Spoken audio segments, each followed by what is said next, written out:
settle it down now. Whatever riffraff you had going on before we locked in for this video, put that to the side. You're going to settle down now. UFC Vegas 93. We got ranked flyweight action in the main event.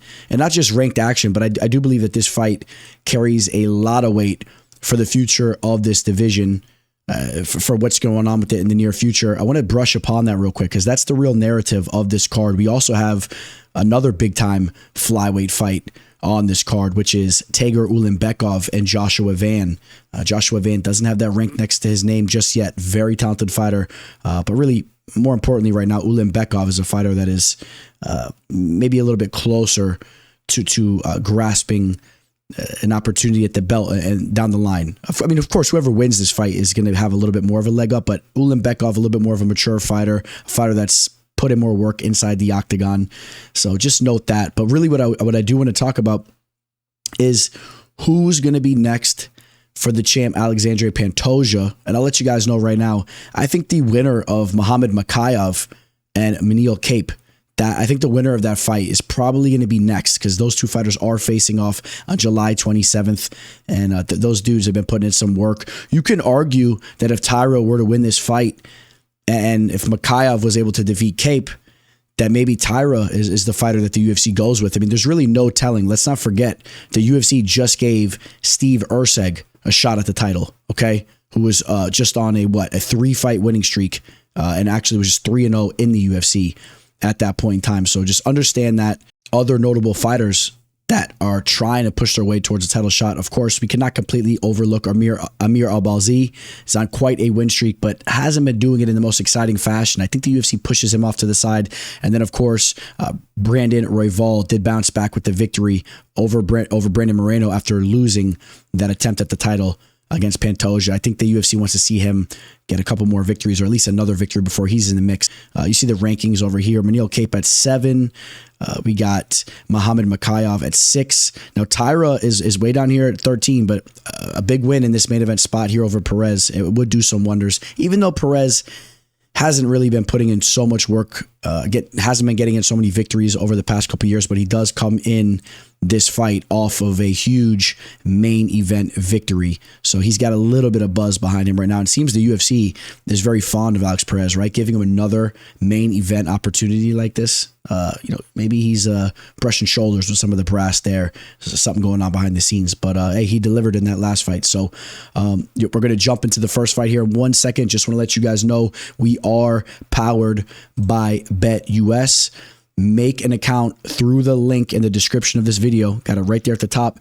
Make an account through that link, and you're going to get a 125% match on your first 3 deposits. No sports books are matching BetUS with those match deposits. So make sure you do that. And if you do that, let me know so I can send you guys over a gift. Email me or shoot me a message through Instagram or Twitter, and I will send you guys a gift there. So with that all being said, we got timestamps. You guys can jump to any specific fight you guys want to jump to. Catch me on all my social media. Got it right there below me too. Go follow me and let me know what you guys think of what we got going on with the channel. We got the lives brewing now as well. Gonna have a lot of live video content coming your guys' way. I cannot wait to show you the growth that we're going to be putting through with this channel. So I appreciate all you guys. Please like this video. Let's go talk about the first fight on this card. Welcome to the show. This is the MMA fortune teller. Yeah.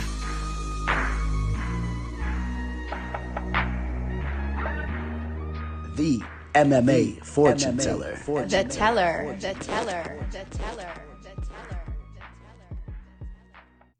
The first fight we're going to be talking about is Shayilan Nuerdanbieke taking on Costa. Fight taking place in the featherweight division. Now, this may not end up being the first fight of the event.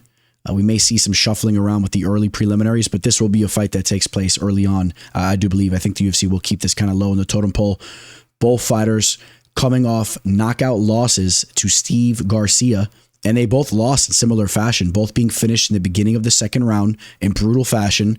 You can argue that both fighters may have took that first round against Steve Garcia. They kind of implemented similar tactics, although in Costa's case, he was really going with the grappling, hanging on the back of Steve Garcia, trying to use his jiu-jitsu. I do believe that is kind of his strong suit. In Mel Costa's case, it is his jiu-jitsu, but he also has shown to flash in the regional scene or fighting over in Brazil in the regional scene with some of his athleticism, landing wild spinning attacks and kind of athletic type of knockouts, if you will, kind of street fight-esque. You know what I'm talking about, where he's kind of running up hands low and he's putting dudes out. Well, on the other hand, in Nuerdanbieke's case, I think he's a more technical striker, and he landed a big right hand in the first round on Steve Garcia and put Steve Garcia on his butt there, if you guys remember that. So he looked good in the first round, but eventually he did kind of fade there, and Steve Garcia broke him down. But if I were to say which fighter is going to have more technical striking, or who's the fighter I'm kind of going to kind of favor in striking, or at range in the striking department, I'm kind of leaning towards Nuerdanbieke's way, especially as I watch him rocking this outfit here. And if anybody can kind of elaborate what we're looking at here, I'm assuming it's a little Genghis Khan type of thing going on, which you guys know I eat that stuff up. I love it. I love that warrior spirit there. But even though Nuerdanbieke is going to have a reach disadvantage against Costa, in fact, he'll have almost a 4-inch reach disadvantage, I think that his straight shots and his footwork could actually give him, could lead him to getting the better of the striking. I could see him hurting Costa on the feet, potentially even knocking him out. Not really banking on that, but we may see Costa get hurt once again. He's coming off a brutal KO loss. He took some nasty elbows. I would say he took more damage in his loss against Garcia than even Nuerdanbieke did. Okay, so I'm actually going to slightly favor Nuerdanbieke in the striking department. I would say that Nuerdanbieke has the wrestling edge, but as far as straight jiu-jitsu goes, I would say Costa will be a little bit more tricky with his jiu-jitsu and could have success in that element, right? If Nuerdanbieke pushes with the wrestling, maybe Costa uses his jiu-jitsu to kind of shake things up. Maybe he snatches it back or something like that, but I've liked what I've seen from Nuerdanbieke. I think he's, I don't want to say an underrated fighter. He needs to prove more. Fighting out of a China top team, I believe, but this is a dude that bounces around. He travels around the world. You see him training over at Sanford MMA with one of the top up-and-coming, I wouldn't say up-and-coming, one of the more established welterweight fighters here in Shavkat Rakhmonov, who has a huge fight coming up on the horizon there. But training with guys like him, I mean, he definitely surrounds himself with good people. You see Mahashate here as well, another fighter who's been doing similar things, coming from China top team, I believe, traveling the world and getting in some American coaching. And listen, right off the rip, I'm going to give you guys a dog pick here. I am going to be siding with Shayilan Nuerdanbieke.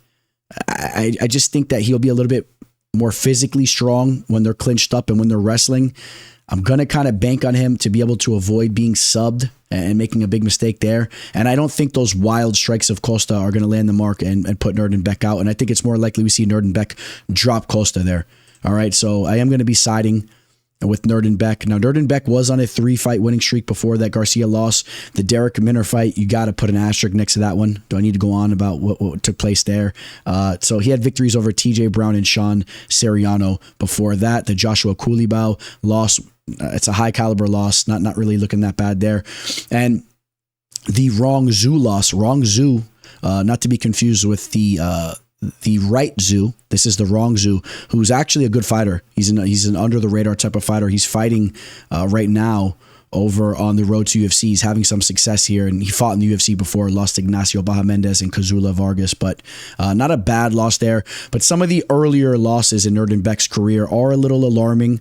But Costa has those same kind of losses going on. The difference is Costa's took place in the Brazil scene, where Nuerdanbieke's took place over in China and on the Asian scene, lower level Asian mixed martial arts scene, not like over at ONE FC or anything like that. And you could argue that the Brazil scene is a little bit of a higher caliber scene, but these guys have taken their fair share of losses, an extensive amount of experience for Nuerdanbieke with now coming into this fight with what? We got 50 professional fights, and he's just 30 years old. So let me not rant too much more about this fight. I am siding with the dog here, but you head over to BetUS, you see what's available right now. Shayilan Nuerdanbieke is a plus 170 underdog. The comeback in Costa at minus 210. I think there's more value on Nuerdanbieke. Obviously, if I'm picking him to win this fight, I don't pick him with an overwhelming amount of confidence. I think this is a close fight, and I wouldn't be shocked if Costa comes out here motivated and uses his length and athleticism to have success in this fight. But all in all, I sat down, I broke down the tape, and I don't think that this line should be looking the way it does. And again, I just have a little bit of a gut feeling that Nuerdanbieke digs deep here and comes in a great physical shape and gets a W. So give me Shayilan Nuerdanbieke 2. Hey, am I going to pick him to get a knockout? That's the question here.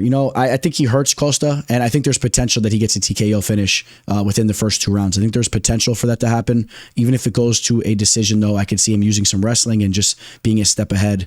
And do I give you guys a knockout in this fight? All right, TKO Shayilan Nuerdanbieke within the first 2 rounds. Now, I'll tell you what, when it comes to this fight, I do not care if you think this fight should not be taking place in the octagon. If you think that this is an extremely low-level fight and these fighters really shouldn't be participating inside of the octagon, I do not care whatsoever because I'm excited for this fight. Of course, in that regard, I'm assuming you'd be more so speaking about Westin Wilson, but you can kind of argue the same thing for Jeka as well. Kind of had a route to the UFC, through the road to UFC, and is a fighter that definitely is lacking with his ability, but that did not stop him from knocking out Lucas Alexander in the first round in his last fight. But he showcased in his UFC debut against Anshul Jubli that he has horrible grappling, horrible takedown defense, and Lucas Alexander, we just have to note, he was a huge favorite in that fight, and he showcased to have some of the worst fight IQ in the game. I'm sorry. I know Lucas Alexander has good striking, but you don't sit and trade with the fighter in Jeka that has showed to have some unorthodoxness and some pop in his hands. You don't sit there and have a street fight with him in the octagon when he showed in his last fight that he's lacking so badly with his grappling. An intelligent fighter, a fighter with high fight IQ, goes in with the grappling, and he's a fighter too. And Lucas Alexander, who has some BJJ, man, he could have used his BJJ and really just controlled that fight and fought a horrible fight and got caught in transition as he was kind of getting up. If you remember, they had a wacky scramble and Jeka caught him in like a street fight type of shot there. And props to Jeka for getting a victory there, but I still don't think he's a UFC caliber fighter. I think this is a very low caliber matchup, but it's fun. It's a fun fight. I think we could easily see somebody knocked out here. Obviously, most likely Westin Wilson will be the man that gets knocked out.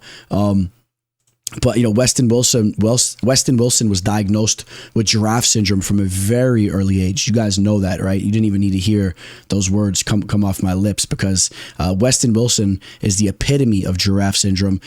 This is a dude that has the karate and striking skills, right? He's one of the proteges of Wonderboy Thompson's father, and trains with Stephen Wonderboy Thompson.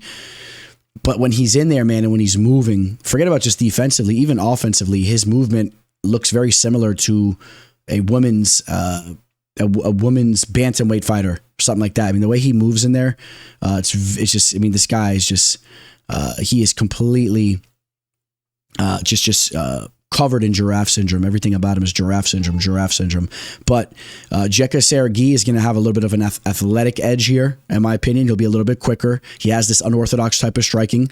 Now, this is going to be a kickboxing match, so if you want to say there is potential for Westin Wilson to have some success in this fight, is that he'll be able to showcase his kickboxing skills. And that really worked wonders for him in his last fight, or in his last 2 fights against Joanderson Brito and Gene Silva, where they welcomed a nice striking affair with him as well, and they knocked him out in the first round. I'm going to say that Jeka Saragih is going to find the mark here. I like this dude, and I think his striking is actually not bad. I think that his striking is decent. The issue is again, that his grappling is atrocious, and as he takes a step up the ladder, or not even a step up the ladder, well, technically it will be a step up the ladder, because anything's a step up the ladder compared to Westin Wilson, but really just as he fights anybody besides Westin Wilson, they'll expose his grappling in the octagon, and he'll take L's, and he'll eventually get cut, in my opinion. But in the meantime, he's going to have a fun fight here, and I think he's going to have the ability to knock out Westin Wilson. So that is what I'm seeing as I break down the tape here. Now, is it worth tagging Jeka Saragih at a minus, where the line is currently on BetUS at minus 340, 345? Absolutely not. I don't even like him at minus 305, to be quite honest, because we need to see more from him. I don't even know if it's that we need to see more from him. I think we've seen enough from him, and it's so hard to forget what he let Jubilee do to him there. But Westin Wilson, is Westin Wilson all of a sudden going to show flashes of grappling, getting work with the Monkey King? Is he going to show flashes there and go out there and out grapple Saragih and use some high fight IQ to maybe sneak off a W?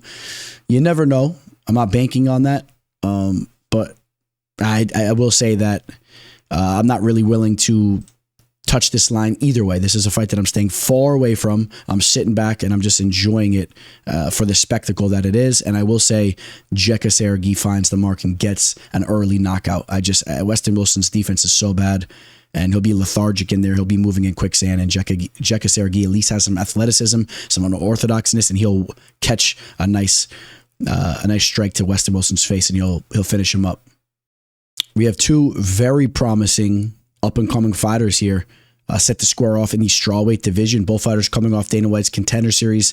Julia Polastri, who actually fought on DWCS twice, having a much better performance the second time around. And then we have Josefine Knutsson, the very talented striker. She's a girl that fought over in Glory. She made the transition into the sport of MMA, and she's been looking very good as of recently. Now, hasn't had any severe tests thrown her way, especially when you take into consideration Marnik Man was her UFC debut. She looked great though, went out there, did what she should have did. You could maybe argue she should have finished Marnik Man, but Marnik Man's a tough fighter. But she showcased her striking once again, just putting on a masterclass out there, showed the diversity in her attack. The fight that she had against Isis Verbeek, that was a fun fight. As soon as the fight kicked off, cracks Verbeek in the head with that lead leg, that lead front head kick. It was beautiful, showing the dexterity and the striking skills that she possesses. And also even mixing in some grappling as well. So showcasing that she's picking up the grappling side of things. And I'm curious to see how she's going to look if Julia decides to try to get this fight down to the mat and try to use some of her grappling skills, because we have seen that she's pretty well versed down in the mat. She can strike, she can grapple, she could do a little bit of it all. She did get a submission victory over Patricia Alujas on Dana White's Contender Series, and before she got that sub in the second round, though, she did showcase her striking skills as well. So she won't be completely out of her element as she's looking to strike with Knutsson. And as far as size goes, Polastri will actually be a little bit shorter, but she'll have a reach advantage. So Knutsson will be at almost a 4-inch reach disadvantage, but she's still about an inch taller. So a little bit of T-Rex syndrome. We got some syndromes going on here on the card. Listen, the way I see this fight going, I've been a little bit back and forth with my selection on this fight. I'm going to let you guys know that right now. And I didn't think that was going to be the case when I initially saw this fight on paper, because I am very high on what I've seen from Knutsson. I thought I was going to be on the Knutsson side. No questions asked. But as I rewatched the Polastri fight, and even when you take into consideration the first loss she had on Dana White's Contender Series, she was very young. She was a much more green fighter, and she lost to a fighter in Jasmine Justadovicius, who's a very good fighter. We know that Justadovicius is a very tough girl. So no real shame in that loss. And but I will say this, as I kind of have you guys on the edge of your seat. Am I going to go Polastri? No, I'm not. I am going to take Knutsson to win this fight.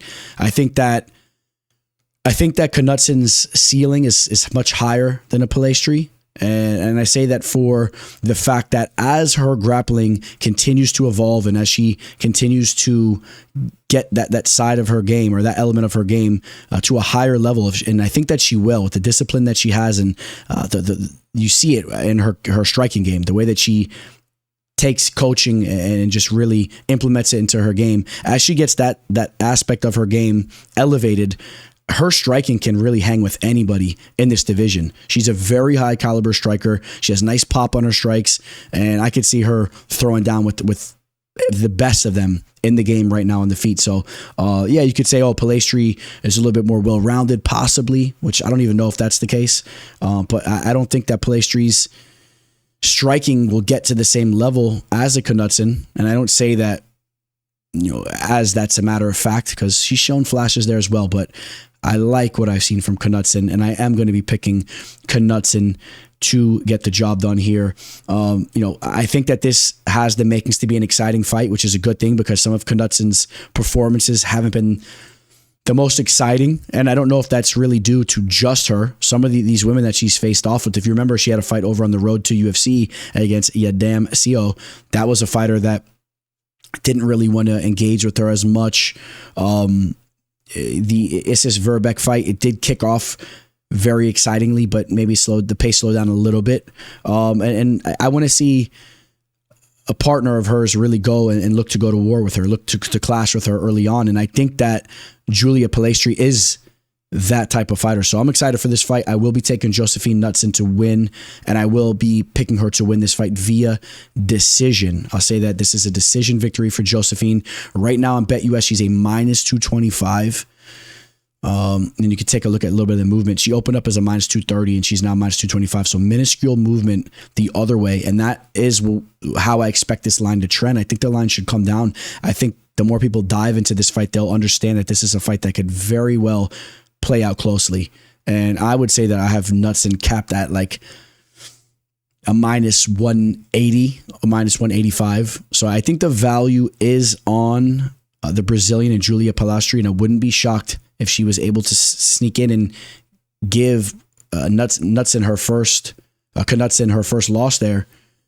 But at the end of the day, I like what I've seen from Josefine. I hope she gets the job done here. I want to see her start to really get some momentum in this division and continue to string off victories and see her really making some noise and get a rank next to her name. I think she has the type of potential, just 28 years old. Let's continue to monitor her career and see how she's looking when she's 32 years old as she hits her prime there.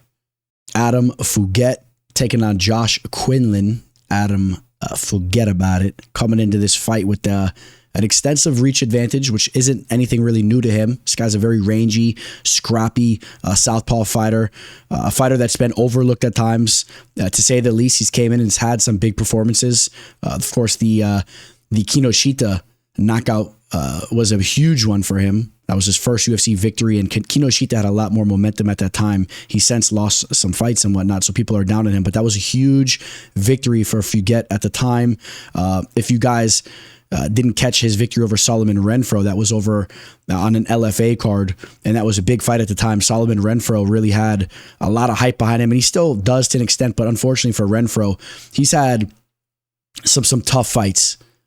Starting, of course, when he didn't get a victory on Dana White's Contender Series that a lot of people thought that he should have and didn't get a contract. And then he's ran into some trouble. Just took another recent loss, I believe, as well, right? Solomon Renfro, fighter that people are high on, but lost to a Dagestani fighter, I believe, over there in PFL. A couple of them at that. He's on a 2-fight losing skid, but he's still a talented fighter, okay? So Adam was able to go out there and get a knockout victory over him. So I mean, he's had some big victories. This Maximov loss, make sure I just want to note that you guys understand that's a grappling match. All of Adam Fugitt's losses have been against respectable talent. Mikey Malott was finished in the second round. Mike Morales, one of the top up-and-coming fighters in the game right now. Kalen Hill hasn't fought since 2020, but he was a fighter that fought on Dana White's Contender Series, and a fighter that was a big prospect. He was a big prospect, a young prospect, and just put the gloves down, it seems like. And then he lost to Austin Vanderford. All of his losses are respectable. And then on the other hand, Josh Quinlan, a fighter that was undefeated, dating back to his victory on Dana White's Contender Series. That fight was overturned due to Quinlan popping for banned substances and legitimate banned substances at that. All right. So, I mean, I think there were some real question marks in regards to Quinlan and how he was going to look after popping for what he took. And after that, he came into the UFC and he looked great. If you guys remember, he had a big time knockout over the wrestler and Jason Witt. It was one of really that knockout. If you guys forgot about that knockout, go run the tape back. That knockout he had against Jason Witt was dope. Caught him with a left check hook kind of, and as Witt was out, he was flatline laying on his back. Quinlan could have followed up and hit him with a nasty shot, and he did posture up and he had time to get that strike in, and the ref was running in, but he actually held back, and it was pretty dope the way it looked. And I don't have a problem with fighters following up on fighters, but it actually almost just looked cooler the way that he pulled back on it, the way it was set up there. So And then Josh Quinlan just took an L. We actually faded him. We had an official play on Danny Barlow, but you guys know I'm very high on Danny Barlow. This dude brings in some crazy intangibles to the game. He has almost an 80-inch wingspan for this division. He has nasty boxing skills. He's a freak athlete. And let's give Quinlan some credit because he hung tough in that fight. He was eventually finished in the third, but showed a lot of toughness in that fight. And I think in a way, it almost helped his stock to an extent. This is a fighter that, if you had question marks maybe about his gas tank or about him on performance-enhancing drugs, I think that this is a dude that's still in phenomenal shape. He's willing to go to war. And before I talk any more about this fight, I'm going to let you guys know right now, this is a fight that is at dead pick'em odds. So you're picking your poison here. And I like Josh Quinlan. I like Josh Quinlan to get the job done, and I think that he could find a finish in this fight. I think he's going to get back to his roots, landing heavy shots, and I think he's going to knock out Adam Fugitt. I think he's going to finish this fight. Adam Fugitt does take a lot of damage in his fights. He's been knocked out twice, been subbed once as well. You know, as of recently, subbed by Mikey Mallet, but before he was even subbed in that fight, he was hurt in the first round. He was hit with some big shots, knocked out by Morales, knocked out by Kalen Hill. So, I mean, this is a guy that does take damage. He'll look to throw his own offensive threats out there, but in the meantime, he does have a slight diagnosis of giraffe syndrome as well. So let's be clear there too, and that could cost him in this affair where Josh Quinlan has more of we could wing it, but more of a rhinoceros type of thing going on. He's stout, he's jacked up, he's tight with his striking, and he'll be a rhino that's chugging along nice and tight. His legs don't have a lot of dexterity to do it. His limbs are tight, and he's going to charge forward, and I think he's going to hit Fugitt with the horns, and I think that Quinlan gets him out of there. Not overly concerned with the 5-inch reach disadvantage that he has. I think Quinlan will make this a war. Fugitt likes to engage in those types of fights. He's willing to go to war. And I think that we could see Fugitt folded up a little bit here. Now the pick, I don't say it with an overwhelming amount of confidence, but I'm on the Quinlan side for sure. This is a close fight, and I also just want to throw a little bit of respect towards Fugitt's way because I do like him as a fighter. I like his toughness, I like his scrappiness, and he's always willing to go out there and put on a show for us. But I like being on the Quinlan side of things here. So like I said, this line is dead even. Pick your poison. I want to be on the Josh Quinlan side the more I look at this fight. And there you see it at BetUS, -115 to -115. Give me Josh Quinlan, and that will be a fight that we will be talking more so when we're talking about props and whatnot, specific method of victory and all that. We got a women's flyweight match here. Carli Judice taking on Gabriella Fernandes. This fight is going to be a crowd pleaser. I'm letting you guys know that right now. For all you WMMA haters out there, for those of you guys that hate lower level women's mixed martial arts bouts, I don't really think that this is that type of fight. I know that Judice still needs to prove a lot more, just 4 professional wins, but she came into the sport of MMA as a solid athlete, right? I think she had that swimming background. You kind of seen it translate into her MMA career early. She's an athletic chick, had a very fun fight on Dana White's Contender Series. If you guys forgot about her bout with Ernesta Kerekate, that was a fight that could have went either way. Both fighters won that fight. Let's just be honest. There was no winner. There was no loser in that fight. So she's not coming off a loss. She's coming off a spectacular fight. Look at the stats from that fight because her numbers here under the UFC are strictly based off that first fight there, landing 11.2 strikes per minute, absorbing 12.27. So slightly being landed on, being landed on slightly more than she did land out herself offensively. So I guess there's your answer. Who won the fight? For those of you guys that just go strictly off numbers, not to mention that Judice did have a little bit more pop in her strikes, but great fight. Now, if she looks to fight a similar fight this time around, it could be a little bit of a problem for her because Gabriella Fernandes is a nasty striker, and don't let these stats here skew you away from understanding that landing 1.63 strikes per minute. I mean, that is what it is. We could talk a little bit more about that in a second, but when it comes to Fernandes' striking, it is nasty. I would say that Gabriella Fernandes is one of the, how do I say this? I don't want to say she's a dark horse necessarily, but I would say that her striking and the danger that she can impose on fighters in this division is one of the most under the radar threats in the division right now. She's nasty. Don't be surprised if you see this girl knocking girls out. And it may start with Carli Judice as they look to brawl it out. And Carli is lacking a little bit defensively. Gabriella Fernandes training over at MMA Masters. I want to see more from her as far as her grappling goes, but she's working on that aspect as well. And maybe she even has a slight edge there. I don't know, but we'll kind of see that play out. I'll tell you what, though, I do believe this is going to be a fight where they're duking it out on the feet. I have a feeling that both of these women are going to kind of accept that type of fight, and they're going to look to put on a show, and should be interesting. Both fighters fighting out of the southpaw stance, throwing heat with their hands, and it's just, like I said from the beginning, for all of you guys that may just kind of overlook this fight as just, another lower level women's mixed martial arts fight. You know, this girl only has 4 professional fights in Judice, and she just lost on Dana White's Contender Series. If you're not turning over every stone and kind of understanding what's going on here, Judice is a fighter that has a great deal of potential in her own right. Okay. She is only 25 years old. As I mentioned, she's a true athlete that has came over to the MMA world. She's putting in time into the MMA world.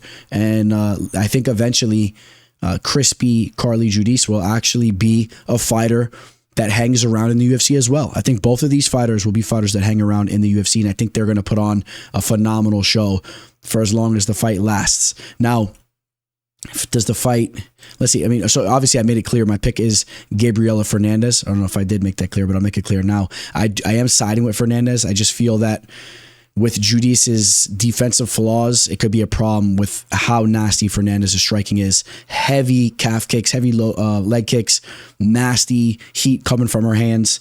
And as the fight plays out longer and longer, I think Fernandes will show that she's just a little bit of a step above of Judice, where Judice can show her flashes as well, but Fernandes will be a step above.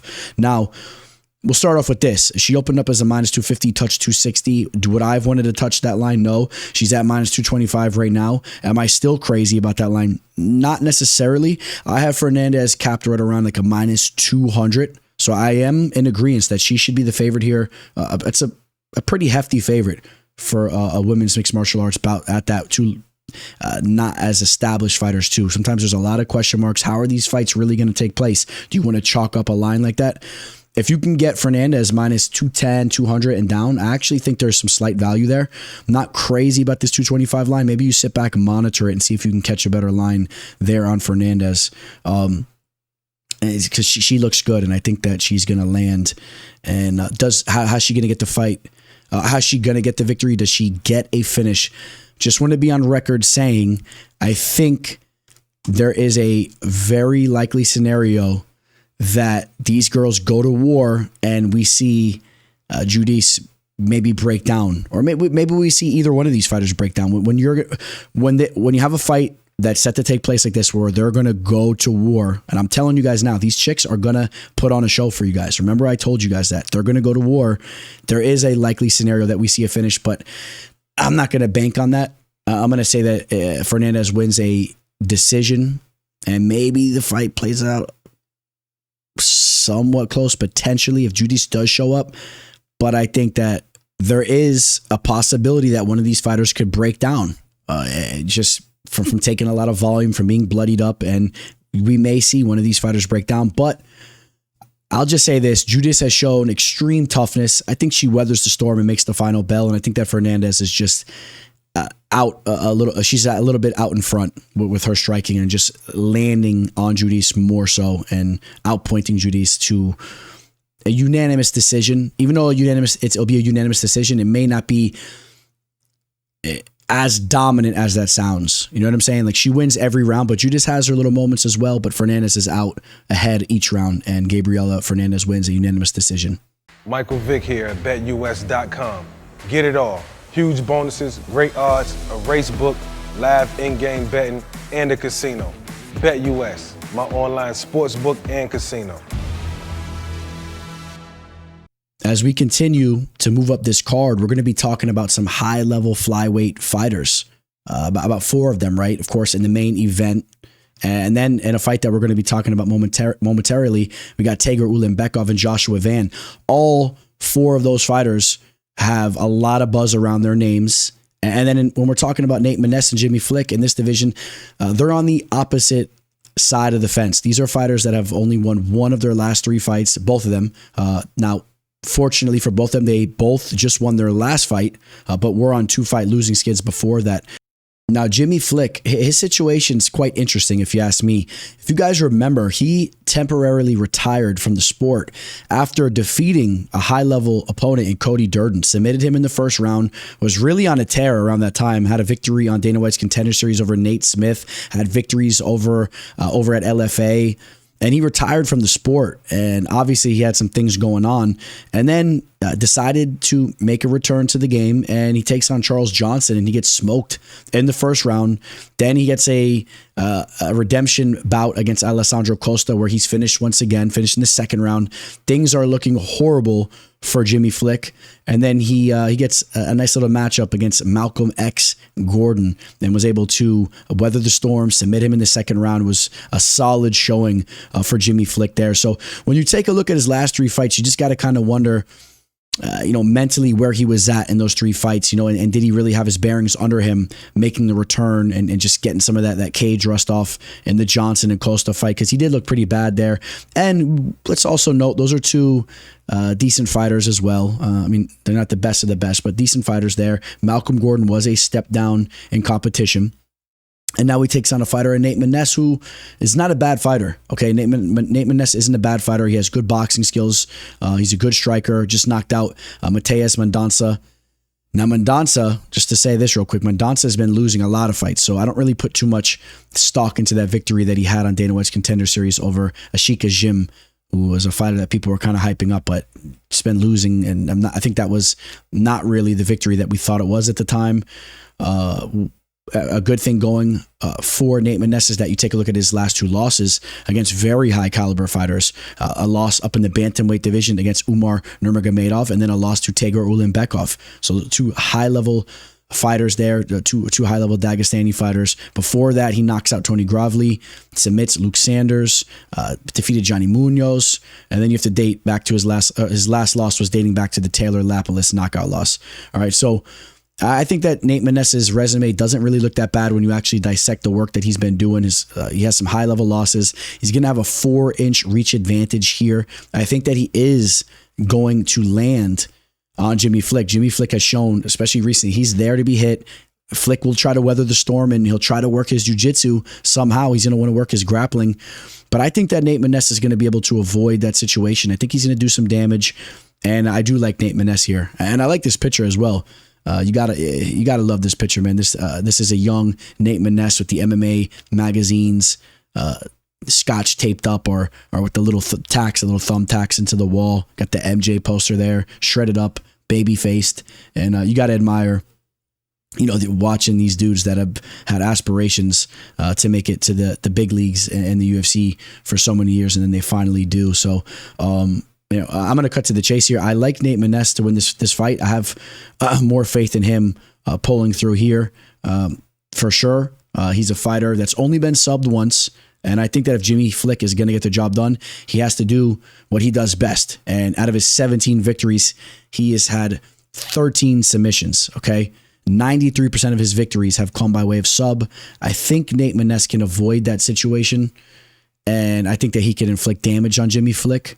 And I think he can get Jimmy Flick out of there. I'm going to say Nate Maness gets him out of there. I don't think Jimmy Flick makes it to the final bell. We've just seen him kind of crumble if things don't go his way. And I know that's not what happened in the Malcolm Gordon fight, but Malcolm Gordon is, he's Dookie shoots. So as we used to say, right, Dookie shoots. I mean, this guy is he's not on the level of Malcolm Gordon. No disrespect, but I think that Nate Maness is a clear step up than a Malcolm Gordon. So, Nate Maness is a minus 400 right now on BetUS. Jimmy Flick is a plus 300. So Nate Maness is quite the favorite going into this fight. And let's take a look at the movement here. Open as a minus 395 on BetUS. So we have very slight action, but action at that coming on Maness, even with the line opening up as high as it did. So we're seeing some signs of people of action going that way, and people really just not having faith in Jimmy Flick's durability here and thinking he can't pull a rabbit out of his hat once again. I just caution you, just to circle back, I just caution you to the fact that if we're maybe being a little bit too harsh on Jimmy Flick for those return bouts that he had, and maybe he's just like fully back into the fight game, right? Maybe he has his head on, he's coming off that victory. Maybe he's just training a lot more than he was, and he's fully devoted to the game, and he's got his head mentally back on his shoulders. Maybe he's able to whip up some magic here, and we're able to see some of the stuff he used to do early on in his career, right, over in LFA and all those things we talked about. Maybe he uses his grappling and he pulls a rabbit out of his hat. Maybe he pulls off a sub. I don't know if I'm crazy. I am not crazy. I'm not crazy about targeting Nate Maness at this very high line. Anything around where I'm seeing, I'm not crazy about that. I wouldn't even be targeting Nate Maness as a minus 350, 340 favorite. Okay, so I think there is value on Jimmy Flick. If you're the type of dude that feels you need to have action on every fight, plus 300 on Jimmy Flick, I think that is the way you would go as far as value goes. But I won't have any action on that fight. I'll just be sitting back, throwing popcorn up in the air, snagging it, and relaxing, enjoying a nice little flyweight bout, which you guys know is one of my favorite divisions. We're camping out in the flyweight division. Tagir Ulanbekov taking on Joshua Van. Ulanbekov, the number 12th ranked fighter in this division. Van does not currently have a ranking next to his name, but he will one day be ranked in this division. I'll promise you guys that. It might take him a little bit though, because he's got a tough fight in front of him here. Ulanbekov, since letting that Tim Elliott fight slip between his grasp there, which was a close fight, but it was a competitive one and a fight that he probably shouldn't have let play out the way that it did. He since went on a 2-fight winning streak, submitting Nate Maness, who we just talked about, and then submitting Cody Durden. He looked good in that Durden fight, weathered the storm, and used his grappling to eventually lock up that rear naked choke. Before the Elliott fight, he had victories over Alan Nascimento, Bruno Silva. Bruno Silva, a fighter that is very dangerous, a fighter that I have really a lot of respect for. He just is not the most active fighter, but that is a high caliber victory, just so you guys understand that. Right now, Ulanbekov is, and he's always been, he's getting it in with some of the best of them. And this is that facility that was recently built out in Dagestan, I do believe. And these dudes, I mean, you saw the champ Islam Makhachev getting in work in the same facility, and you guys know just everyone that they surround themselves with, it's the cream of the crop. So you're seeing that translate into Tagir's game. I think his last performance was one of his better ones. He was tagged with some shots on the feet, though. Don't forget that. Durden had some moments, but the way that he weathered the storm, his cardio looked good, and the way that he went to the grappling, I thought that was really a solid performance for him. And I think that he should look to implement similar tactics in this fight. I don't want to see him doing a kickboxing type of match with Van, because I think that Van is the better striker. I think if this was a straight kickboxing match, that Joshua Van would get the better of Ulanbekov. Even though Ulanbekov has that 6-inch reach advantage, if this was just a straight up kickboxing match, Joshua Van would close the distance with his footwork and he would light Ulanbekov up. I think that Joshua Van's kickboxing and his boxing specifically is some of the best we're seeing in the game right now. I love watching this dude paint his picture in the cage. He's only 22 years old, so imagine what he's going to be looking like when he's 28, 29 years old. His striking is going to be phenomenal, and his grappling is coming around as well. You're seeing him put in work with his grappling. In his last fight against Felipe Bunes, we saw some transitions where Bunes was pressing with the grappling, and Van looked good, stuffing stuff and reversing some takedown attempts there, and thought he looked good there. He eventually got the finished Kevin Borjas had a victory over Kevin Borjas before that, and that was a fight where he had a little bit of a slow start. Borjas was actually up in the beginning of that fight, but then once Van starts to pick it up, I mean, these dudes are in trouble. Once he starts to get into his rhythm and his groove, he can just really push the pace on anybody. So that's something that Ulanbekov has to be careful about as well. If he struggles to get this fight down to the mat, and then this fight starts to progress on the feet, Van could take this fight over in a major way and really inflict some damage on Ulanbekov. With that all being said, I am, this would be like one of those patent dog picks that I would give to your guys' way. And the fact that I'm a big fan of what Van's doing. He's extremely dangerous, and he's a pretty hefty underdog here. That's not going to be the case, though. I can't turn my back on Tagir right here. I think that Tagir is just a more proven fighter. I like the reach advantage that he has to kind of stay at bay before setting up his entries to the grappling. I want to see him use his grappling. I think he can have some success down there. And the work that he's getting in right now with those guys over there, it's just, I mean, come on. You see who's to his left over here. Just there's a man in between them, which no disrespect to him, but you got Khabib over there with him. And he's going to be ready to go here. The conditioning's looking good. And I think that he's just going to be a leech. He's going to be hanging on Van. But he's going to have to resort to his grappling. He cannot sit out there and just make this a kickboxing match. I want to reiterate that one more time. He could have some success here and there at range, but if he plays that game for too long, he will be playing with fire. All right, so let's go take a look at the betting line. Over on BetUS right now, Tagir Ulanbekov is a minus 205. Don't forget, guys, we are powered by BetUS. You sign up through the link in the description of this video. You're going to get a 125% match on your first 3 deposits. You get your account going, and maybe you go right to this fight right here, and you throw some action on Tagir Ulanbekov. He's a minus 205, essentially a 2-1 favorite. The comeback on Van is at plus 170. Let's see what kind of movement we're seeing with this fight right now. Ulanbekov opened as a minus 170. He's now a minus 205. So we got some pretty heavy action coming in on Ulanbekov. Obviously, I would have liked Ulanbekov much more at a minus 170 line if you were on that early. That was all the way back on May 28th. For you guys, I like to shop those lines nice and early. You know, as it's in the minus 200 range now, and I don't know if it's coming back, to be quite honest. I think it's going to pretty much settle in that type of at that type of a line. Maybe he settles in as like a minus 220. Does it Ulanbekov? People will respect Van, but people will respect Ulanbekov even more so.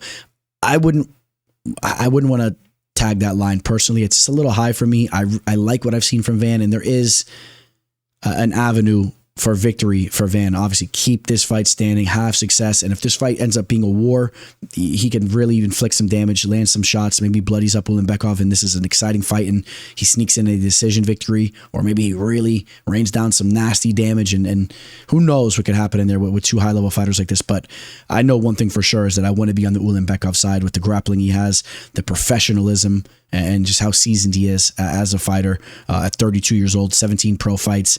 Joshua Van, much more green, 22, which is 11 pro fights. And I just want to mention this as well. As good as Van has been looking as of recently, let's just not forget that he was submitted back in just 2021, just 3 years ago.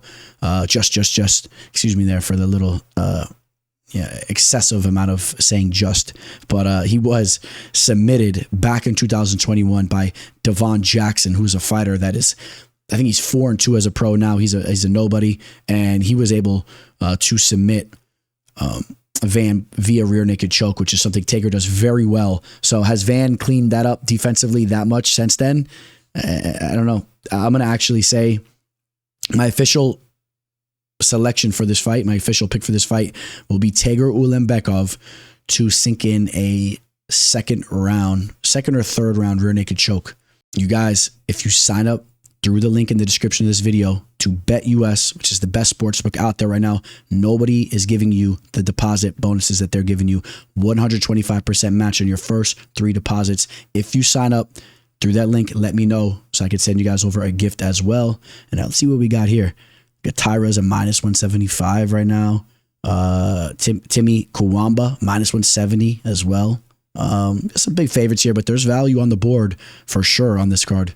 So initially, it was supposed to be Andre Muniz and Ikram Aliskerov. Unfortunately, Muniz did withdraw from the fight. In steps Antonio Trócoli, who was supposed to have just recently had a match with Umar Sy. And we're actually happy that ended up playing out like that, because if you guys remember, we had a ridiculous amount of units entangled with Sy. In fact, we had 12 units tied up on him, an 8-unit max play, and then a 4-unit 2-team parlay cashed ridiculously on that card. But Umar Sy, a fighter that we've been keeping on our radar for a while, waiting for him to make his UFC debut. And I won't go on too much about that again, but number Tukos, a fighter that we were looking to fade, and was lucky enough to get an opportunity. And he will get another opportunity to fight in the UFC, will Tuco, because when the UFC has these fighters step in like that, they usually reward them with another opportunity. So we'll probably fade him again. But Antonio Trócoli is a fighter We saw him fight on Dana White's Contender Series, right? A little bit ago, or a little while back, against Kenneth Berg. He had the submission victory there in 2019, and it was overturned due to him being on some performance-enhancing drugs. I think that this dude is a sketchy fighter, has been very inactive since that fight. In fact, has only had one fight in 2021 where he had a submission victory. I do believe he has some nasty sub skills, but he's a very flaky dude when you take into consideration him being on performance enhancing drugs, the way he pulls out of fights, his inactivity. I think that he was actually dating Mackenzie Dern. Was it Mackenzie Dern he was dating? You guys can correct me if I'm wrong. I know he was dating some big name female fighter in the UFC, but this guy, also an interesting thing about him, talk about flakiness. He used to fight in the welterweight division, and then now he settled into the light heavyweight division at some time, I believe. He seems to have filled in with his frame very well. So something's going on with this guy's body. This is a middleweight fight, though. Let's see how he shows up on the scales. And I don't really need to go on about this fight too much more, right? Because Aliskerov is the biggest favorite on this card. He's right now a minus 800 favorite. Aliskerov, his only loss is via Khamzat Chimaev, where he was hit with that uppercut. If you haven't seen that, pull it up on YouTube. Of course, that was a cool knockout victory for Chimaev, but a very high caliber fight between those two men. And since that loss, Aliskerov is just running through dudes. He's showing that he's a lot more than just a grappler. He's coming off 2 knockout victories in a row, knocking out Warley Alves and Phil Haas, submitted Mario Souza on the Dana White's Contender Series episode that he was on the regional scene, victories over Dennis Teolinin, Noshan Burrell, so he's not really a stranger to recognizable names. And like I said, was also in the Rakams that he lost that, but I don't need to go on too much more about this fight. My trust is 100% in Ikram here. He's a true professional. I think that Trócoli is a fighter that I think there's some major question marks that he even shows up and steps down in the cage. So I'm not going to be banking on him to get a victory, but he does have some high caliber BJJ. If you want to play devil's advocate and say, how could he pull a rabbit out of his hat? It would be if they were playing around on the mat and somehow, or if the fight just got wild and he landed something, he was able to snatch up a sub, or down on the mat, he snatches up a sub, but I don't see that happening. Ikram is too high caliber with his grappling. He avoids that, inflicts damage. And I don't know, my gut tells me that Trócoli is not going to want to be in there, and I think that Aliskerov can get him out of there before the final bell. I think Aliskerov gets a TKO sometime within the 15 minutes, so I will pick him to win the fight, and he's a minus 800. He's a huge favorite here, and what are you going to do with that? You can't really do much with it. In the featherweight division, we got Lucas Almeida taking on Timothy Cuamba. Once again, a lower weight class that we're talking about, and if you guys haven't been taking note, out of this entire fight card, there's only 2 fights that are taking place above the featherweight division. This card is like an old school WEC fight card. A lot of featherweight matchups, bantamweight matchups, flyweight matchups, and there's only 1 welterweight fight and 1 middleweight fight on this card. Other than that, all lower weight classes, which I like. Should translate to a lot of action. This is a fight that's going to have a lot of action taking place in it as long as it lasts. Lucas Almeida wasn't able to last too long in his last fight, where he was knocked out by Andre Fili in the first round. Got hit with a nasty shot and put him out there. Before that, he was submitted by Pat Sabatini. So he's on a 2-fight losing skid. Before that, he had a big victory where he was able to knock out Mike Trezano, who has since left the UFC. And remember, he didn't get a contract on his fight on Dana White's Contender Series, where he took on Daniel Zuluber, a surging young fighter. But that was a fight that was very exciting. He had a lot of success early on in that fight, using his Muay Thai and his kickboxing skills. But eventually, Zuluber did take that fight over. Almeida is a kickboxing type of fighter. He is a striker first. Hasn't really shown much as far as I'm concerned with his grappling. I know he has 4 subs, but those were against lower level opposition. I mean, this is a fighter that looks to strike it out with you, and I think that's exactly what he'll be looking to do here. And you could say the same thing for Timothy Cuamba, who has 0 subs in his 10 professional fights so far. He has 4 knockouts, and we saw him on Dana White's Contender Series, and we saw him make his UFC debut. And both of those fights, he was looking to showcase his very talented striking. You see him getting in work with Dewey Cooper over here. You guys know Sean Strickland's a big fan of Dewey, thinks he's one of the best striking coaches in the game. And I say that with a little bit of sarcasm if you don't catch on to that. But listen, I don't know. You can say what you want about Dewey. I'll tell you what. I know he's been getting in work with Cuamba for a while. Cuamba's striking looks phenomenal. I mean, this kid is lightning quick, and I think that the ceiling on a Cuamba is much higher than a Lucas Almeida. Almeida had a little bit of a late start to his UFC career. He's not a spring chicken. Now he's taking damage, he's getting knocked out, and he already had miles on him from some of the striking wars that he's been in, and that's going to be an issue. That's a factor in this fight. When you have two guys that are going to strike it out, and you have one fighter in Cuamba who's young and is shown to be very durable at this stage in his career, and then on the other hand, you have Almeida, a guy who just got flatlined. Okay, so I mean that's something that we want to start with. Okay, so that's a major advantage for Cuamba. Now, even if Almeida doesn't get knocked out, I kind of like the speed and quickness I'm seeing from Cuamba in there.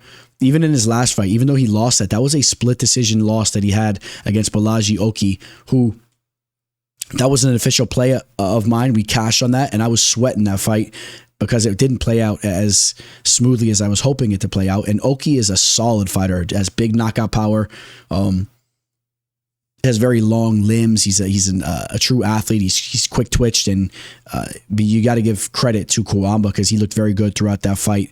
And before that loss, he was coming in on a little bit of a winning streak there. Had the victory over Matteo Vogel, who is a regional champ over in Canada, I do believe. The tough fighter. Cuamba was out ahead throughout that fight with the striking, and then he backed that up with another victory over Michael Stack over at Tough Enough there, and he had the second round knockout. So I think you guys know where I'm going with my selection here. I want to be on the Timothy Cuamba side of things. He's a young fighter, just 25, so we're going to see a step up in his skill set. We're going to see that growth rapidly from him right now. His confidence should be at an all-time high compared to what we've ever seen from him. He's now getting his feet wet in the UFC. And even though he just took that loss, he knows he could hang with the best of them or with some of the top up-and-coming talent in the fight game. And I know there's a lot of people that are high on him. A lot of big-time fighters are high on Cuamba. They think that he has potential to really wreak some havoc in the UFC for years to come. So, but again, back to what we initially said, Lucas Almeida coming off a devastating knockout, cannot back him here, cannot really have an overwhelming amount of confidence that he's going to make it to the final bell. I think Cuamba can get him out of here in this fight. I think we may see Almeida knocked out once again. I'll say Cuamba gets a knockout in this fight, but I have him to win the fight regardless. Now he's a minus 170.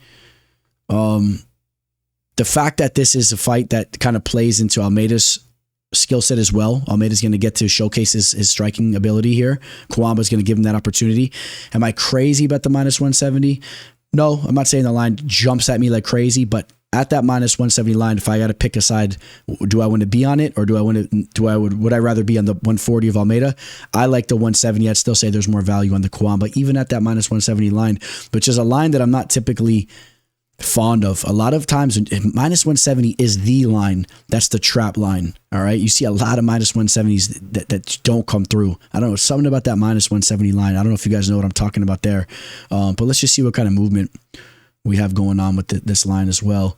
Cuamba opening up as a minus 175. And some of these books, he's almost touching minus 200, coming back to minus 175.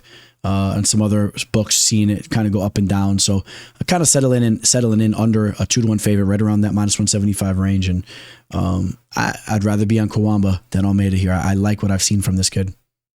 We got a bantamweight scrap set to take place between Miles Johns and the very old Douglas Silva de Andrade, who's now 38 years old, but coming off a victory over Cody Stamen, kind of freezing the clock here, man. This guy's still doing his thing. I mean, he's won 3 of his last 4 fights. You take a look at all of his losses, they're against some pretty high-level competition, especially his most recent losses. Said Nurmagomedov, Leroy Murphy, Piotr Yan, Rob Font, Zabar Tukigov.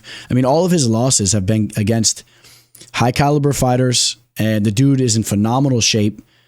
I mean, I don't know how he's even looking the way he's still looking at the age that he's at, but if you want to question maybe if he's on something, I don't know. I mean, it's a little bit, the game's a little bit more lenient for that type of stuff these days too. But I mean, if there's anyone that you really want to talk about that in regards to, it's Miles Johns, because he just popped right after his fight with Dan Argueta. He popped for taking an oral steroid and had a little suspension there and whatnot.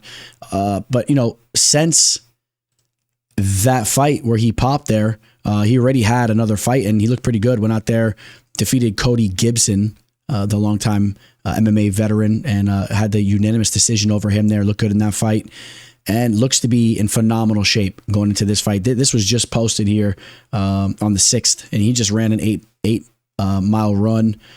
Did that in just over an hour, about an 8-minute pace, 8.5-minute pace. Pretty good there.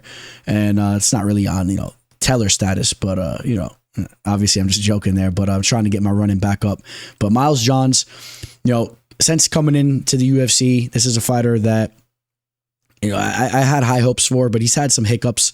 He's had some tough performances, and most notably the John Castaneda fight where he was subbed there and did eat a flying knee against Mario Batista.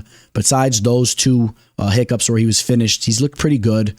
Knockouts over Kevin Natividad, defeated Vince Morales and Argueta Gibson. Really not a lot of high caliber victories the more you really dive into it. But the main thing that I take away from him right now as I dive into his most recent tape is that he looks really good right now. At 30 years old, as he's cruising into the prime of his career, I really see the confidence in him in the cage, man. He's marching forward, and he's taken over these fights. And I think that he's going to step into the cage this upcoming Saturday, and I think once again he's going to be the guy that's kind of leading the dance. I think he'll be marching forward. I think Douglas Silva de Andrade will, he'll try to use his well-rounded game, his kind of light-footed, tricky type of style where he could do a little bit of it all. He won't be scared to try to wrestle if Johns wants to go that way. He's a grappler, but he could also strike, and he's nimble. And de Andrade will look to land his strikes as well. But all in all, I like the power that Chapo has in his hands, and I just think that mentally he'll be leading the dance a little bit more so. And of course, I like the fact that he's entering his prime physical stage where at 38, I mean, you gotta assume that Douglas is going to start to slow down eventually. Come on. I mean, how can you just freeze the clock? And that's going to lean me towards picking Miles Johns. I don't say it with an overwhelming amount of confidence. I do think there's a possibility that Douglas can show up and freeze the clock once again and still look really good in there and kind of just be a little bit more well-rounded and tricky and could give Miles Johns some problems. But I will settle in with the Miles Johns pick, and I'll say he wins a decision here. Douglas is shown to be a very durable fighter, and Miles Johns is a fighter that hasn't been shy to win decision type of matchups. So Miles Johns is a slight underdog. He's a -105 right now on BetUS. Don't forget, sign up through the link in the description of this video. You're going to get a 125% match on your first 3 deposits. Let me know if you do that so I can give you guys a gift. Don't forget to reach out to me. But you can lock in Miles Johns at, underdog. You call it underdog, but it's really a pick'em fight, but he's a slight underdog. And let's see what kind of movement we have here. So action has been coming in on BetUS. Slight action has been coming in on Douglas as he opened up as Johns opened up as a -115 straight pick'em, and now he is a slight underdog. Pick your poison, essentially. Give me the younger, more primed fighter who's starting to hit his stride right now.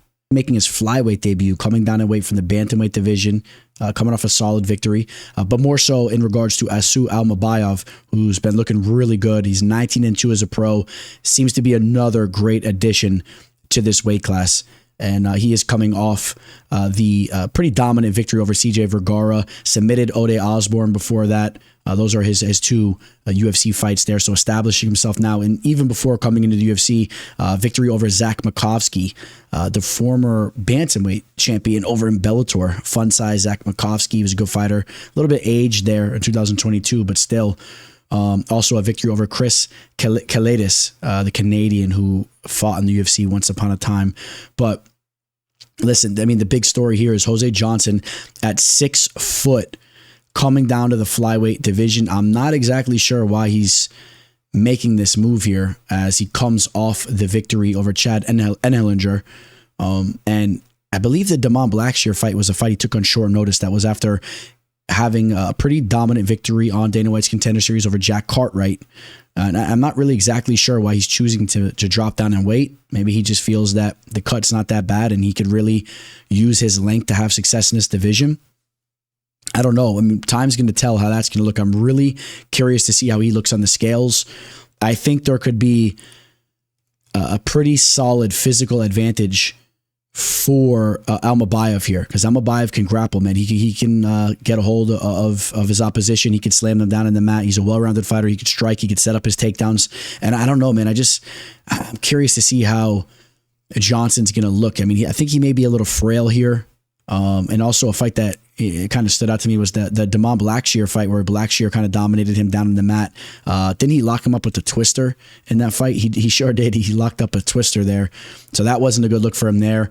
I think that Almabaev could have a great deal of success with his grappling here. And if Jose Johnson doesn't make this transition down to the flyweight division smoothly, if he's a little bit depleted, I could really see Almabaev putting it on him and potentially even getting a finish in this fight.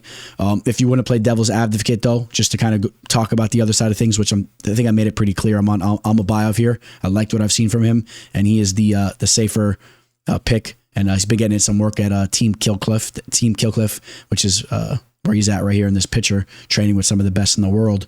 But if you want to play devil's advocate, is that Jose Johnson is a fighter that's he was a pretty big prospect back in the day. Okay, he's a good athlete. His first opportunity on Dana White's Contender Series was against Ronnie Lawrence. He was a pretty big favorite going into that fight. We didn't really know who Ronnie was at the time. Ronnie, who's taken a little hiatus from the fight game, he showcased that he is a very tough outing for anybody, a legitimate UFC fighter.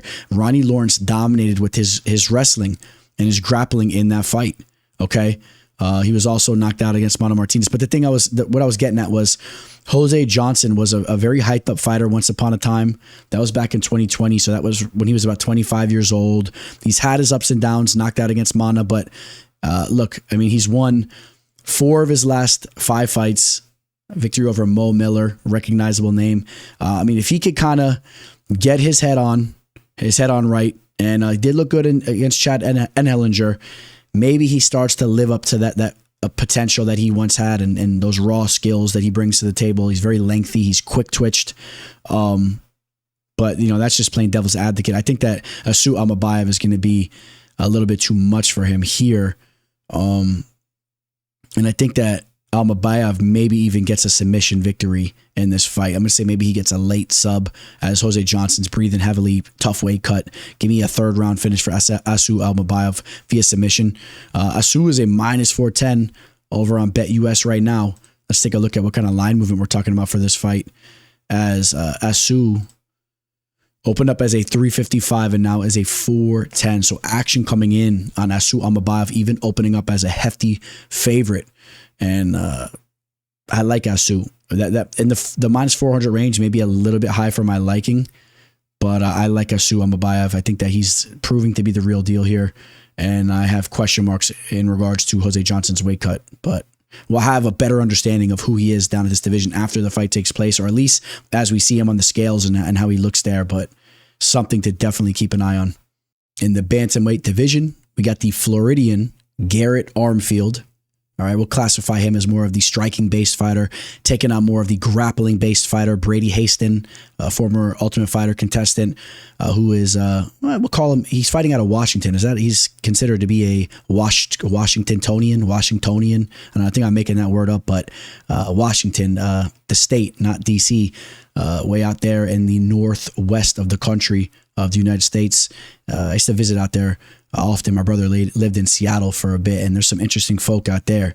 All right, dark and gloomy during the fall and the winter and all that. The summers are beautiful out there in Seattle, but the people are interesting. Met some great people out there, some people that got some great spirits. You also will see your fair share of some weird ones out there too, that's for sure. But Brady Haston seems to be one of the good ones. He's a good dude. He's a young, up-and-coming fighter, even though he fought on the Ultimate Fighter a while ago, still just 25 years old, man. Just 9 professional fights. He's still considered a prospect as far as I'm concerned. You could kind of say the same thing for Garrett Armfield, just 13 pro fights at 27 years old, has a lot of room for growth.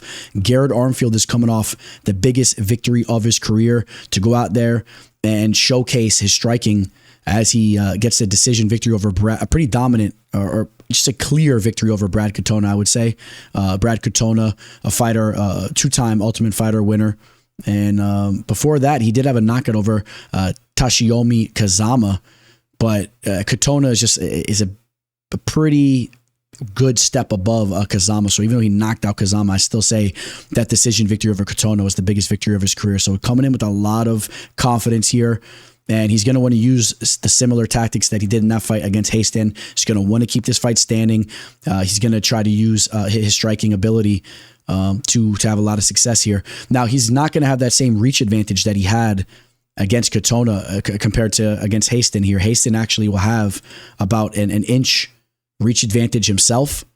But even at that, I know Westin's working on his striking. I haven't really seen it. Up until this point, it hasn't been anything to talk about. I know he's working on it, like I said, but I do expect that Armfield will be the more seasoned striker. He'll be more comfortable there. And as the fight takes place on the feet, I think that Armfield will have success in this fight.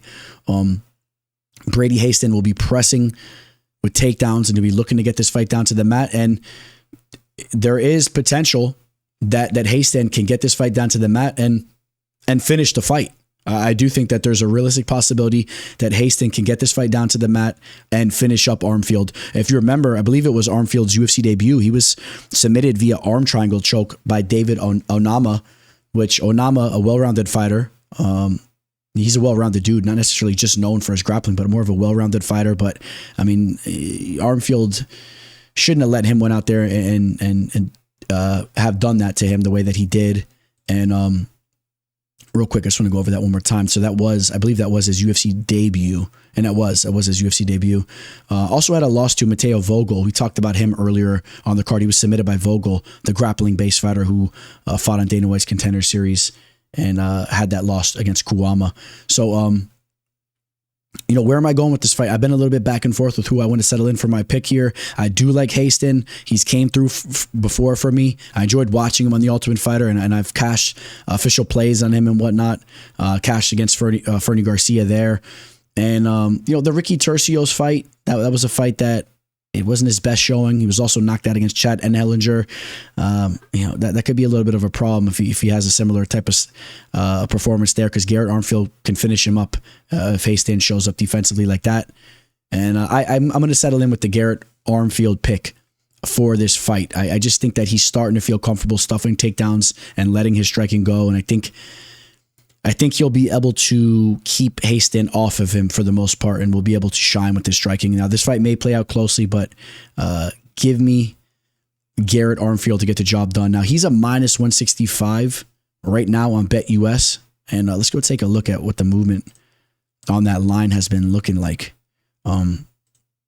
It's actually, he's a minus 165, and he opened up as a minus 190. So that line is coming down as to be expected. That's exactly what I would expect to continue to see. I think this fight should be a little bit closer.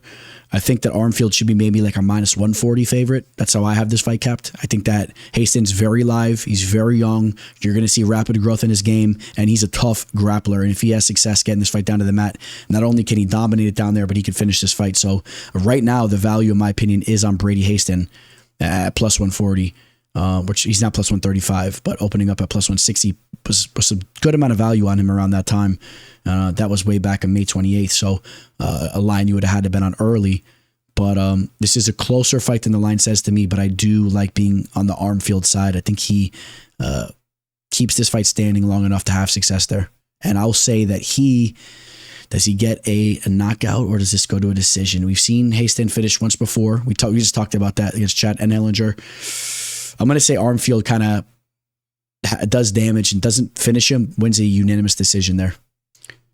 Hey, guys, real quick, just want to say, I'm about 1,050 followers away from hitting 10K in IG. It'd mean the world to me if you guys could head over to my IG and hit me up with the follow. And on Twitter as well, I'm on Twitter at the MMA Teller, trying to build up my following there, but on Instagram at MMA Fortune Teller _.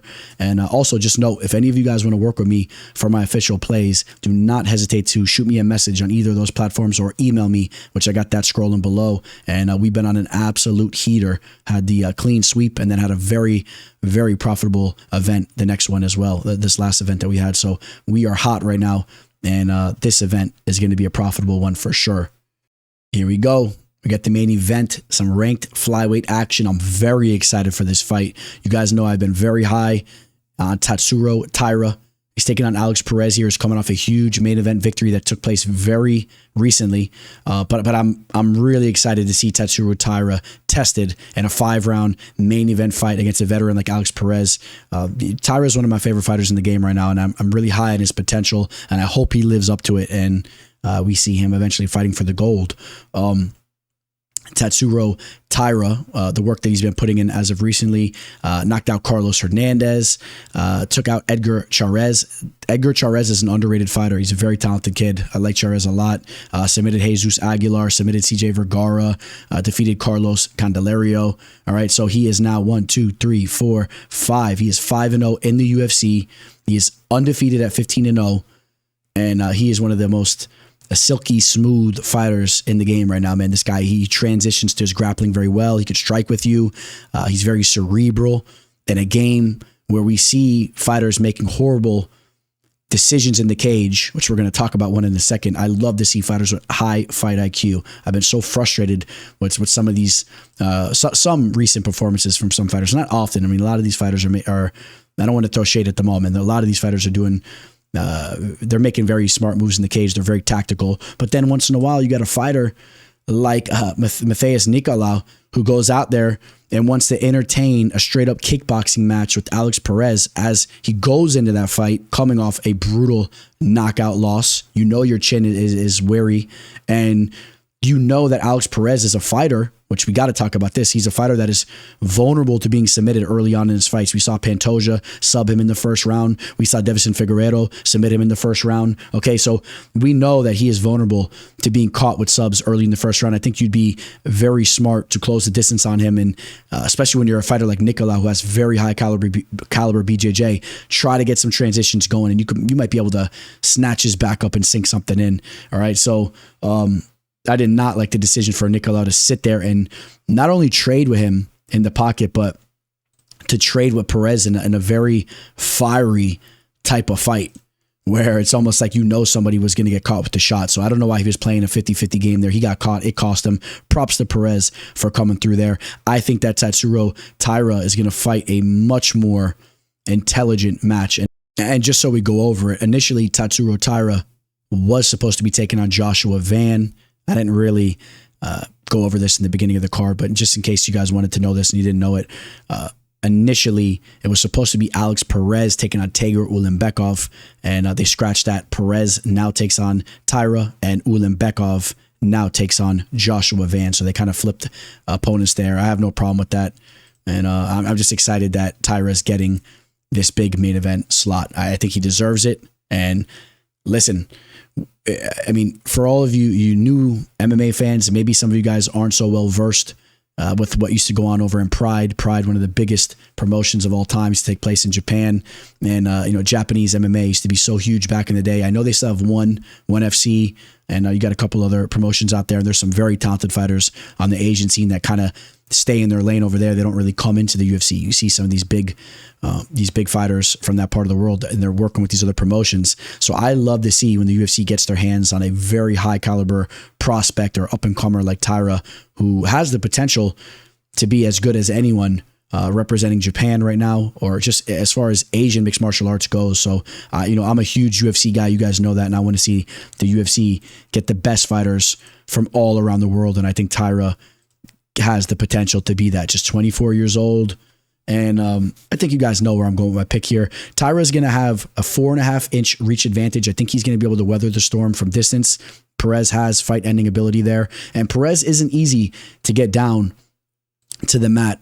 Perez has showcased an 82% takedown defensive rate, but Taira, I know he only has a 41% takedown accuracy. He's smooth with him, man. He transitions from the striking into sliding upon your back against the cage and working his jiu-jitsu in. And I think that he will have success in this fight down on the mat. And I think even at range, I like him more so. I like his striking better. He's very technically sound defensively, only absorbing 1.15 strikes so far in his 5 UFC fights. He's been very hard to touch. I don't think Perez will be whipping his patented leg kicks and doing damage on the feet. I think that Taira is going to settle into this fight, and I think that Taira is going to find a finish. I think he's going to find a finish. I think he's going to find a submission within 25 minutes of this fight. I think he submits Alex Perez and he gets him out of there. So maybe I'm going to go with a rear naked choke victory for Tatsuro Taira.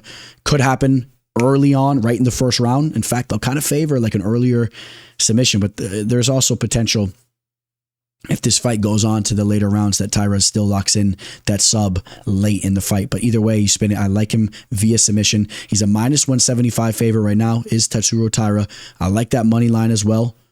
And let's take a look at the movement on it. Right now, he opened up as a -170, touched -180. It's back to -175. I like anything 200 and down, 210 and down. I like Tatsuro Taira. I have him capped in this fight right around like a -215, 210. I think that he's slightly over a 2-1 favorite to get the job done here. I think he's the real deal. He's a safe fighter to bet on. Cerebral, can strike, can sub. I like Tatsuro Taira to get the job done here. And then as we talked about in the intro, is he potentially working his way to fighting for that belt sooner than maybe some of us thought he would be. All right. So that's my official pick there for the main event. All right, guys, that's going to wrap up UFC Vegas 93. Got to leave you guys with some parting words, of course. This is like my time to hop on the mic and hit my post-fight speech, right? It's like I just knocked some dude out and I'm grabbing the mic in the octagon. I got Rogan over here. I hit you guys up with this. This was something I was thinking about, some deep thoughts I was thinking about the other day. Take this into consideration as you're living your life. I'm sure a lot of you guys are in this position because there's a good amount of you guys listening to this. Some of you may not realize that you are literally at the peak of your life. You're at the best moments of your life. You know, we talk about fighters going into the prime of their careers. Some of you guys right now are at the prime of your lives, physically and in other ways too, like with relationships in your life and where you're at. Maybe some of you guys are at, you're getting married or whatever, you're having kids or whatever, or maybe you're living your best life however you want to live it, right? Business-wise or whatever. So just take into consideration, you may be at that point of your life right now, and if you don't really stop to smell the roses, you might not even realize it. You might get caught up in some nonsense, getting stressed out about something stupid. You need to sit back. You know, there's nothing wrong with taking a step back. You know, take a nice little gaze at the beautiful lake or whatever it is, and or the ocean, and kind of take into consideration where you're at in your life and appreciate where you're at, because some of you are at the best times of your life. So understand that and appreciate it. And if you're not there right now, hopefully you're on your way to getting there. You will be on your way to getting there. Okay. And life's great. Even when you pass your pinnacle, there's still other great ups and downs throughout life, great ups, and you're going to enjoy all those moments. So I'll leave you guys with that. Hope you guys all have a profitable event. Make sure you're tuned into the channel, as we're going to have a lot of content coming your guys' way. We'll have lives, all that stuff. Signing out. Teller. Welcome to the show. This the MMA fortune teller. Yeah.